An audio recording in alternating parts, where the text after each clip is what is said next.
आपण आता express highway करतोय, आपण समृद्धी मार्ग केला, अजून एक मार्ग चालूच आहे.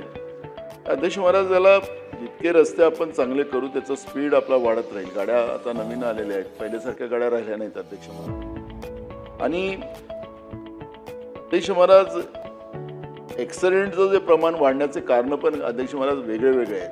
मी तुम्हाला या निमित्ताने एक गोष्ट सांगतोय, त्याचं आपण रेग्युलर सिटिंगमध्ये मांडणार होतो पण आताच मांडतो.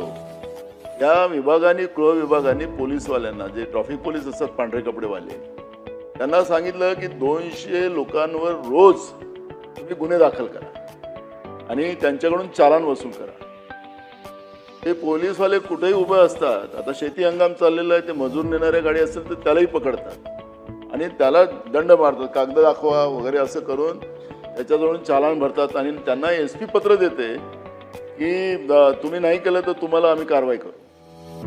हे सांगायचं तात्पर्य की एक ही भीती रस्त्यावर झाली. ड्रायव्हर लोकांना वाटतं की अरे कुठं त्या RTOला वेगळं कामाला लावलं यांनी, यांच्या RTO नाही कामाला लावलं. हो प्रतापराव, तुम्ही चालान करायसाठी RTOला पण आता गावागावात पाठवता. आता तुमच्याजवळ पैसे नाही, तुम्ही पैसे वसूल कसं करता ते तुम्हाला उदाहरण आहे. आता गृह विभागाने तुम्ही लोकांना आता तुम्ही सगळीकडेच हे काय कुठलंही कारण दाखवा, चालान वसूल करा. 200 एका त्या ट्रॅफिक पोलीसवाल्याला, एका पोलिसाला रोजचे 200 लोकांना त्यांनी वसूल करून पैसे आणायचे असं टार्गेट दिलं. त्याच्यामुळे भीती जी वाढलेली आहे ते तुमच्या आणि RTOच्या जे खाली अधिकारी आहेत त्यांची भीती वाढली. त्यांच्या भीतीमुळे लोक गाडी आता कसं आपल्याला हे करता येईल आणि त्या पद्धतीनं या पद्धतीचे ॲक्सिडेंटचे प्रमाण त्याच्यातही वाढत चाललेले आहे. पण ही घटना जी आहे, ही घटना तर अजून भयानक आहे अध्यक्ष महाराज. आता याच्यामध्ये जी परिस्थिती आहे की यांनी सांगितलं की अध्यक्ष महाराज त्याच्यामध्ये निष्काळजीपणानं, त्या ड्रायव्हरच्या निष्काळजीपणामुळे घटना झाली वगैरे, ही जी परिस्थिती या ठिकाणी मांडलेली आहे. इथं हा जो स्पॉट आहे अध्यक्ष महाराज, हा ॲक्सिडेंट स्पॉट आहे अध्यक्ष महाराज. आणि इथं हे पहिलंच ॲक्सिडेंट नाही, अनेकदा या भागामध्ये ॲक्सिडेंटचे प्रमाण होतात आहे. त्यासाठी ज्या काही उपाययोजना करायला पाहिजेत त्या केल्या गेल्या नाहीत आणि म्हणून त्या ठिकाणी या निर्दोष लोकांचं नाहकत बळी त्या ठिकाणी गेलेला आहे अध्यक्ष महाराज. जवळपास 4 प्रवासी, त्याच्यामध्ये जवळपास 2 प्रवासी मृत, 6 प्रवासी मृत पावलेत, काही असे आकडे दिलेत अध्यक्ष महाराज. 13 प्रवासी दुखापत झाले, काही हॉस्पिटलमध्ये मरण पावलेत. पोलिसांनी त्यांच्यावर गुन्हे दाखल केलेत अध्यक्ष महाराज.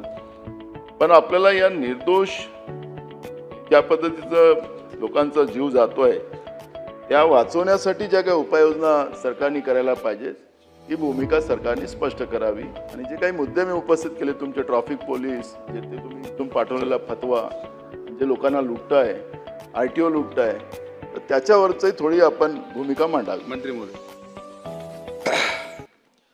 अध्यक्ष महोदय, सन्माननीय सदस्य नानाभाऊ पटोले यांनी उपस्थित केलेला मुद्दा काही अंशी खरी आहे की 2 एप्रिल 2025 रोजी सकाळी 5:15 वाजता खामगाव शेगाव रोडवर एक SD महामंडळाची रोड परतवाडा आगाराच्या SD बसची आपली खामगाववरून शेगावकडे जात असताना समोरून एक भरधाव त्या ठिकाणी बलेरो आली आणि ती त्या SD बसला भिडली आणि 4 जण त्या बलेरोतले त्या ठिकाणी मृत पावले. तसंच मागून एक भरधाव लक्झरी बस आली, तिने देखील SD बसला, त्याच SD बसला मागून टोकलं आणि 2 जण त्यातले त्या लक्झरी बसमधले त्या ठिकाणी मृत पावले. परंतु हे सर्व होत असताना पोलीस प्रशासनानं तात्काळ याची दखल घेतली. त्या संबंधित बलेरो चालकावर गुन्हा दाखल केला. त्याची फॉरेन्सिक लॅबमध्ये नेऊन अल्कोहोल टेस्ट देखील करण्यात आली. त्याची अल्कोहोल टेस्ट त्या ठिकाणी नील आली. परंतु नंतर त्याला जामीन भेटला आणि तो बाहेर गेला. या ठिकाणी मी एक सांगू इच्छितो की जो नानाभाऊ पटोले यांचं म्हणणं आहे की 200 लोकांवर गुन्हे दाखल करण्याचे ट्रॅफिक पोलिसने त्या ठिकाणी चालान फाडण्याचे दिले, असं कुठलंही परिपत्रक किंवा शासन निर्णय शासनानं त्या ठिकाणी निर्गमित केलं नाही. अशा पद्धतीचं जर का आपल्याकडे काही असेल तर आपण ते द्यावं, त्याच्यावर योग्य ती कारवाई करण्यात येईल. नवीन घडामोडी पाहण्यासाठी आजच आम्ही मुंबईकर 24 तासला लाईक करा, सबस्क्राईब करा आणि अपडेट रहा.